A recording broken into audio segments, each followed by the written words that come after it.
Blackmailing एक ऐसा अमल जो हमारे माशरे को दीमक की तरह चाट रहा है। ब्लैकमेलिंग के वाकयात में दिन ब दिन इजाफा होता जा रहा है। ब्लैकमेलर्स के लिए सोशल मीडिया एक मरकज का काम अंजाम दे रहा है। ब्लैकमेलर्स की पहली धमकी हमेशा ये होती है कि वो तस्वीरें और वीडियो सोशल मीडिया पे वायरल कर देंगे। ब्लैकमेलिंग का शिकार होने वाला शख्स चाहे मर्द हो या औरत अंदर ही अंदर घुटता चला जाता है। ब्लैकमेलिंग का शिकार ज्यादातर लड़कियां होती नजर आती हैं। ब्लैकमेलिंग की वजह से बहुत सी लड़कियों ने खुदकुशी जैसा हराम कदम भी उठाया है। माजी में टीम टारगेट ने बहुत से ब्लैकमेलर्स को उनके मंतकी अंजाम तक पहुंचाया है। जाने अनजाने में होने वाली दोस्ती और फिर जाने अनजाने में होने वाली गलती क्या रूप दिखाती है, वो माजी में हम आपको अपने प्रोग्रामों में दिखा चुके हैं। लेकिन आज के प्रोग्राम में हमने एक ऐसे गिरोह को टारगेट किया है जो ब्लैकमेलिंग के लिए लड़कियों का नहीं बल्कि अधेड़ उम्र के मर्दों का इंतखाब करते हैं। जी हाँ, मर्दों का इंतखाब। इस वक्त देखने वाले ये सोच रहे होंगे कि आखिर मर्द किस तरह ब्लैकमेल होते होंगे। आज के प्रोग्राम में हम आपको ब्लैकमेलिंग का एक नित नया तरीका दिखाते हैं। माजी में हमने बहुत से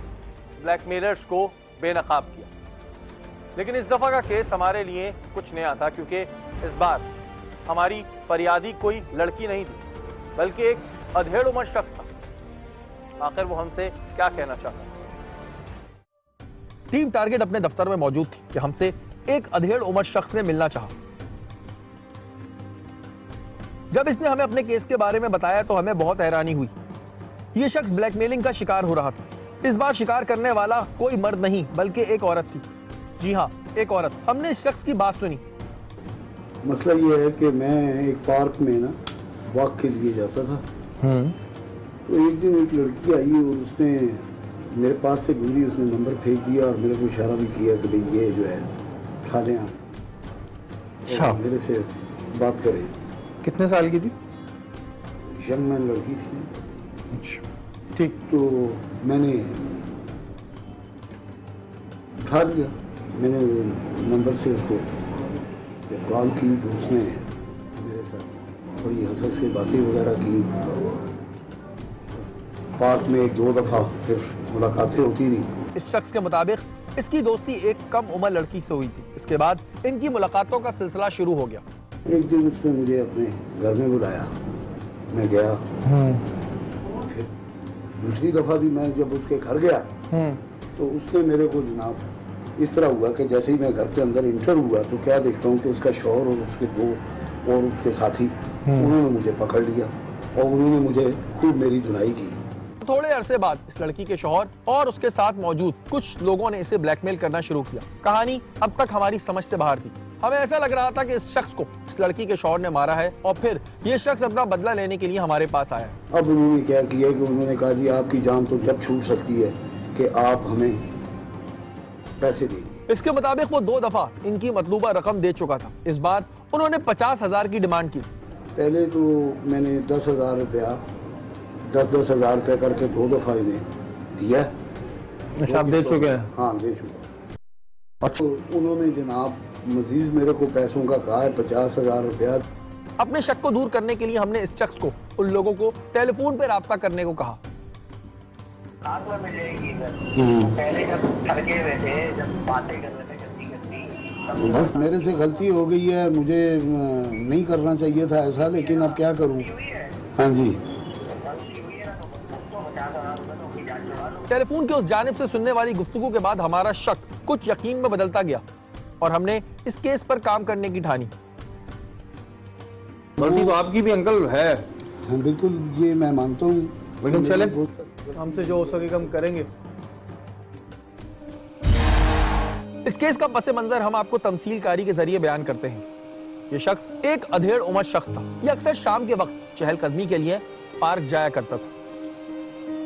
उस रोज भी पार्क में चहलकदमी कर रहा था कि अचानक एक कम उम्र लड़की इसके पास से गुजरी।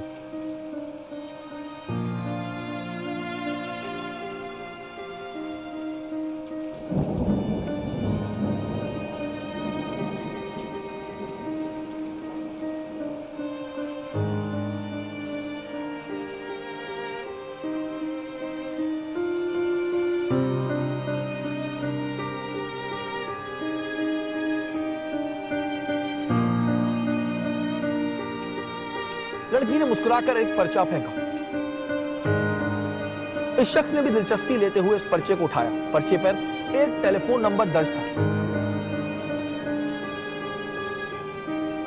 इस शख्स ने इस टेलीफोन नंबर पर कॉल की और लड़की से बातों का सिलसिला शुरू हो गया।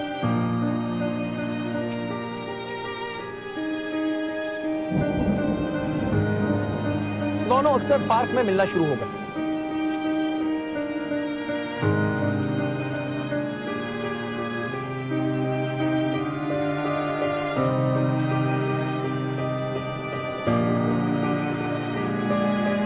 लड़की ने इस अधेड़ उम्र शख्स को अपनी मजबूरियां बताई।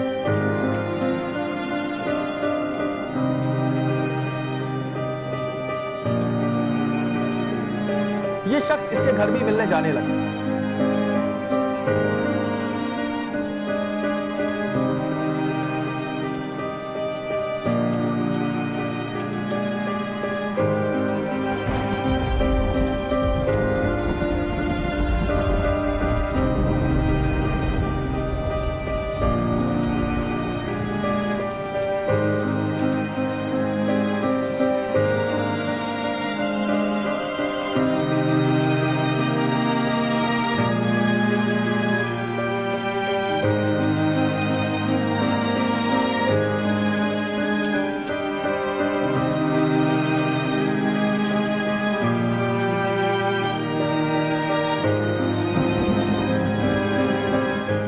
अचानक एक रोज जब इस लड़की के घर ये इससे मिलने गया तो घर के अंदर मौजूद इस शख्स के शौहर और साथियों ने इसे पकड़ लिया।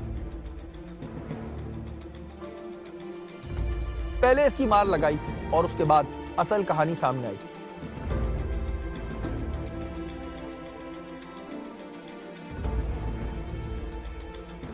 उन लोगों ने इस शख्स को वो तमाम मैसेजेस और तस्वीरें दिखाई जो काफी दिनों से इन दोनों के बीच में चल रहा था।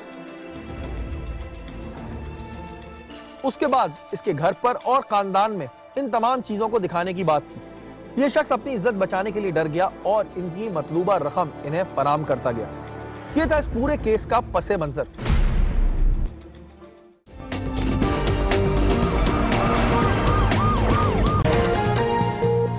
आपको ले चलते हैं कराची के तिब्बत सेंटर, जहां मुस्तफा कमाल इस वक्त खिताब